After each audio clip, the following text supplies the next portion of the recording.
Vous êtes-vous déjà demandé, mais pourquoi je m'obstine à appliquer toutes ces crèmes, alors que finalement, une bonne injection d'acide hyaluronique serait plus efficace? Grâce à nos recherches et aux équipes scientifiques Novexpert, on vous explique tout avec rigueur et honnêteté pour faire de vous des experts avisés. C'est parti! C'est vrai et c'est faux. Pour bien comprendre la différence entre une injection et des soins cosmétiques, il faut savoir qu'il existe plusieurs tailles d'acide hyaluronique, appelées aussi poids moléculaires.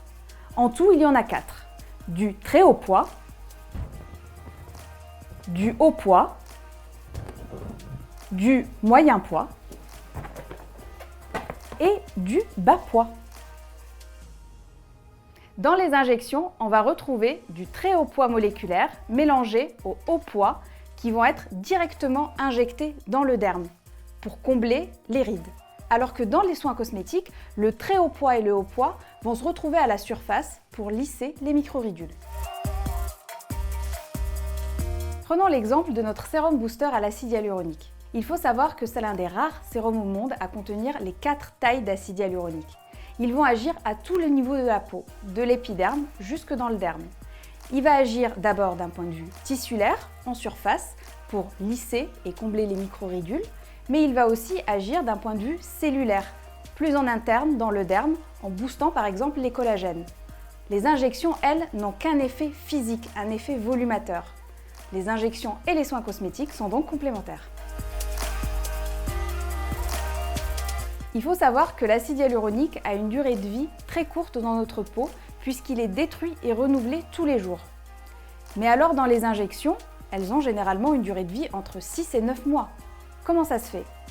Eh bien parce que l'acide hyaluronique est couplé à ce qu'on appelle un agent réticulant, une sorte de garde du corps qui va le protéger de la destruction. C'est bien, mais cet agent réticulant est synthétique et il est peu ou pas biodégradable. Et aujourd'hui, il n'y a pas suffisamment de recul ni d'informations scientifiques pour savoir ce qu'il devient dans notre corps une fois que l'acide hyaluronique est résorbé. En résumé, on peut dire que les injections à l'acide hyaluronique vont avoir un effet visible et immédiat et physique puisqu'elles vont combler les creux du visage.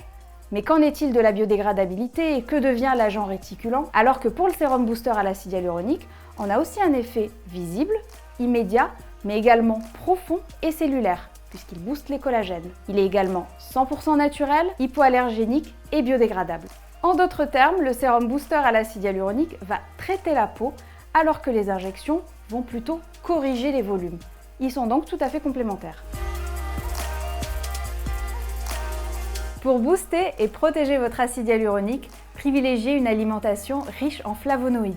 On les retrouve notamment dans les noix de cajou, mais aussi dans les olives ou encore l'ail et l'échalote. Privilégiez aussi une alimentation riche en vitamine C. On en retrouve énormément dans le chou vert, dans le persil ou encore dans les baies de goji. On espère que notre vidéo a répondu à vos attentes. En tout cas, n'hésitez pas à nous laisser vos questions en commentaire. Nous serions ravis d'échanger avec vous et de prolonger le débat. À très vite!